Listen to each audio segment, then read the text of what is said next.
এই ডাঁটাগুলো আগে কেটে নিই আমি, এরকম ভাবে পাতাগুলো দেখো এখান থেকে ঝাঁট আসছে, ভালো লাগছে বেশ।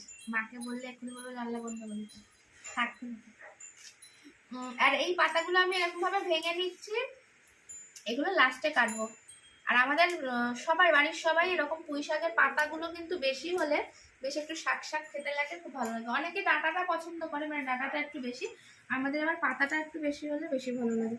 তাই জন্য দেখো ডাঁটা পাতা সবই একসঙ্গেই রান্না হবে, যে আলাদা রান্না হবে তাই বলছি না, আমি বলছি যে মানে শাকের যদি পাতাটা বেশি থাকে, অনেক পুঁই শাকের থেকে পাতা কম থাকে, ডাঁটাটাই বেশি থাকে, ওই রকম পুঁই শাক আমাদের বাড়ির কেউ পছন্দ করে না। আমাদের একটু শাক শাক হলে খেতেও ভালো লাগে, মানে আমরা ভালোবাসি আর কি। আর আমার ভিডিওতে যখনই আমার ভিডিওতে সবসময় শুনতেই পাবে মা আর বাবা যদি একসঙ্গে থাকে একদম সব সময় দুজনে ঝগড়া করেই চলেছে কিছুই না, এমন ভাববে যে মনে হয় কি না কিছুই হয় না।